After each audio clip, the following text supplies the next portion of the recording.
Dear students, you are welcome in SBN online class. आज हम एक नया टॉपिक स्पीच राइटिंग, जिसको हिंदी में आशु भाषण लेखन कहते हैं, 12वीं क्लास के अंदर इंग्लिश के पेपर में एक क्वेश्चन दिया गया होता है, जिसके ऊपर हमें एक स्पीच तैयार करना होता है और उसमें ये कहा जाता है कि आप इस तैयार किए हुए आशु भाषण को प्रार्थना सभा के अंदर यानी प्रेयर असेंबली के अंदर या छात्रों को या अपनी कक्षा को संबोधित करते हुए आपको एक दिए गए टॉपिक के ऊपर एक छोटा सा भाषण तैयार करने को कहा जाता है, जिसका क्वेश्चन इस तरीके से दिया गया होता है।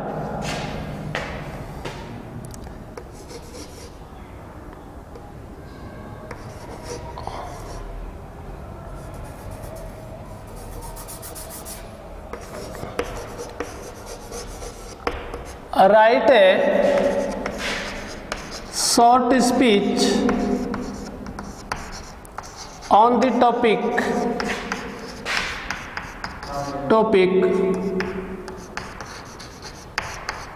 importance of trees। तो हमें क्या करना है, प्रश्न को पढ़ेंगे तो उसके अंदर जो टॉपिक दिया गया होता है उसके ऊपर हमें एक छोटा सा स्पीच तैयार करने को कहा जाता है, जिसको आंसर देते समय हम शुरू करेंगे। स्पीच को गुड मॉर्निंग से शुरू किया जाता है, गुड मॉर्निंग से शुरू किया जाता है। इसके ऊपर कोई हेडिंग नहीं लिखेंगे। हेडिंग जो है, जो स्पीच डिलीवर कर रहा है, वो अपने संबोधन के अंदर वाक्य के बीच में प्रयोग में लाएगा। जैसे संबोधित करेगा सबसे पहले, respected principal sir,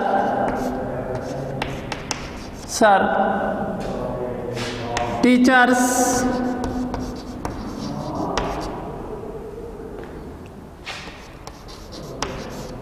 my brother and sisters,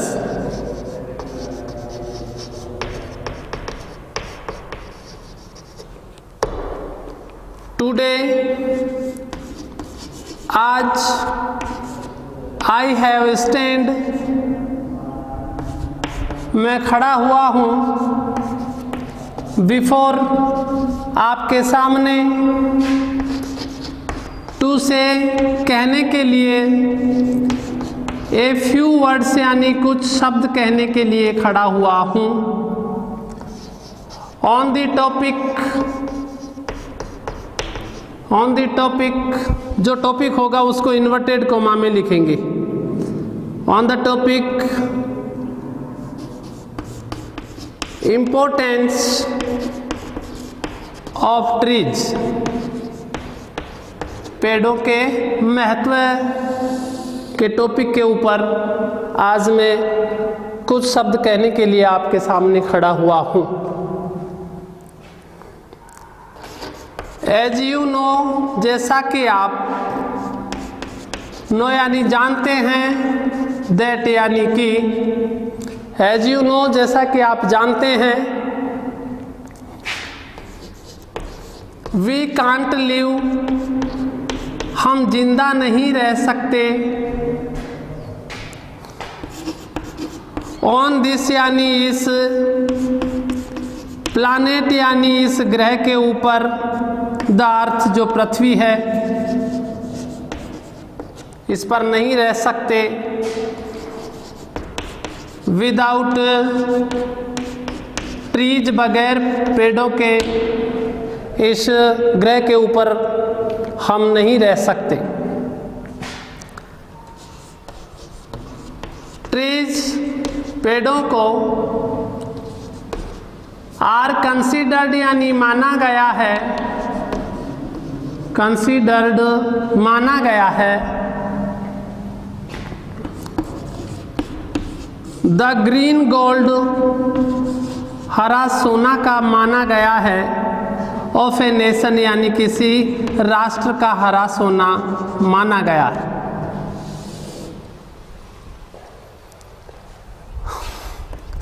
trees यानी पेड़ जो हैं प्रोवाइड उपलब्ध करवाते हैं। अस यानी हमें, मैनी यानी बहुत सी, थिंग्स यानी चीज़ें उपलब्ध करवाते हैं। एज जैसे oxygen, drugs, spices, rubber, paper, gum, lac, fruits, flowers, furniture,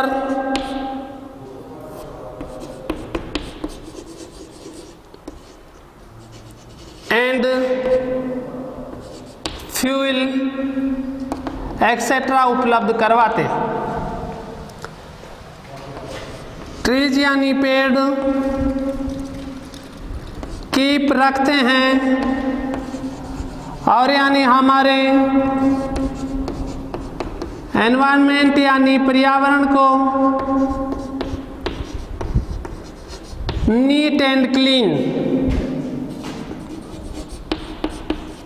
साफ सुथरा रखते हैं।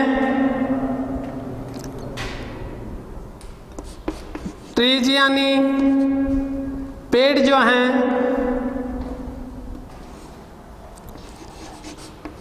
एड्स यानी बढ़ाते हैं।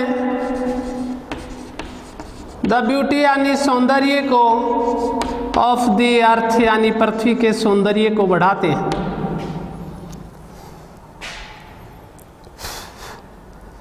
वी यानी हमें,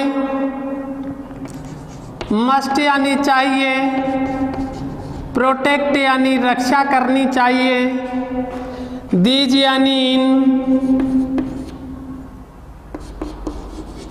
ट्रू यानी सच्चे, फ्रेंड्स यानी मित्र of human being, human being, मनुष्य के इन सच्चे मित्रों की रक्षा करनी चाहिए। Trees are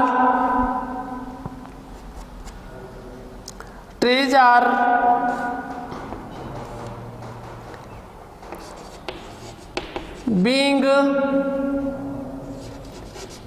cut down at a large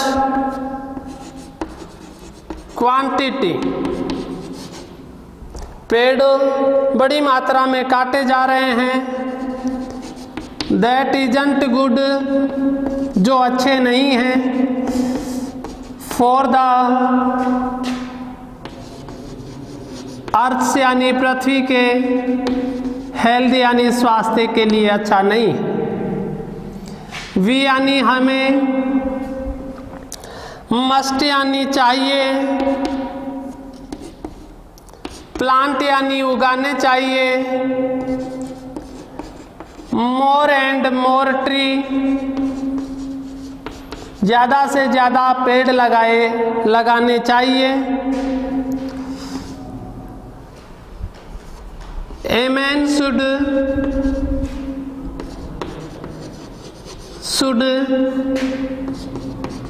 plant and care a tree in his और हर होल लाइफ, यानी अपने संपूर्ण जीवन में एक आदमी को एक पेड़ लगाना चाहिए और उसकी देखभाल करनी चाहिए।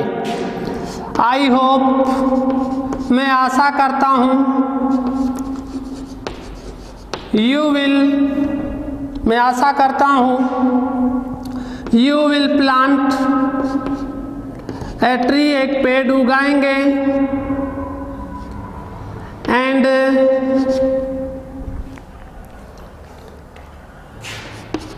Play an important role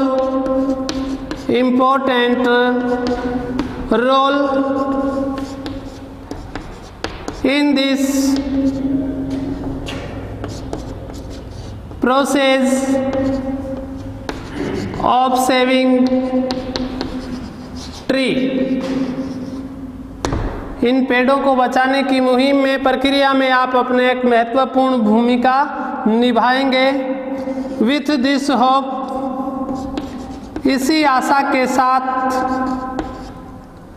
thanking you, और इस प्रकार से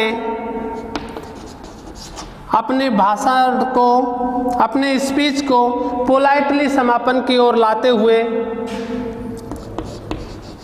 इसको पूरा कर देंगे। छात्र छात्राओं, जिस प्रकार से आपने देखा कि हमने एक छोटा सा जो है एक आशु भाषण जो तैयार किया है, तो आप किसी भी टॉपिक के ऊपर जो है आप एक अच्छा सा सुंदर सा स्पीच तैयार कर सकते हैं। तो जैसे एज यू नो दैट तक की ये सारी लाइनें जो हैं वो जो भी टॉपिक होगा उससे पहले आपको एग्जैक्ट ऐसे की ऐसे लिखनी है, और उसका समापन जो है पोलाइटली और एक मैसेज के साथ, थैंक के साथ या थैंकिंग यू के साथ आप उसको समापन करेंगे। तो देखिए छात्र छात्राओं, अगर आपको कोई मान लीजिए स्पीच याद नहीं है, लेकिन आपको मानो इसी टॉपिक के ऊपर पेड़ों का निबंध, पेड़ों के बारे में आपको निबंध याद था, तो देखिए इस दैट के बाद में आपने, और ये थैंकिंग यू से पहले पहले अगर आपने उस निबंध को लिख दिया तो वही आपका एक क्या हो जाएगा, शॉर्ट स्पीच हो जाएगा। और अगर ये स्पीच वाली चीज़ें जो हैं, जैसे ये सैल्यूटेशन जो है और ये संबोधन सूचक वाक्य जो हैं, ये हटा लेंगे तो आपका निबंध बच जाएगा, यानी ऐसे बच जाएगा। और इसी के आधार पर आप एक आर्टिकल जो लिखने के लिए दिया गया होता है उसमें केवल अपने को हेडिंग ऊपर लिखनी होती है, और फिर यहाँ से लेकर के यहाँ तक अगर हम एग्जैक्ट इसी को लिख देते हैं तो हमारा आर्टिकल का टॉपिक भी पूरा हो सकता है। मैं आशा करता हूँ कि आप इस छोटे से एक स्पीच के आधार पर आप एक स्पीच लेखन को अच्छी तरीके से समझ गए होंगे, और मैं आशा करता हूँ कि आप अपनी पुस्तक के पिछले पाठों के पीछे दिए गए पृष्ठ के ऊपर दिए गए टॉपिक के ऊपर अगर कोई स्पीच आपको मिलता है तो आप उसको घर पे करने की कोशिश करेंगे। इसी आशा के साथ थैंक यू।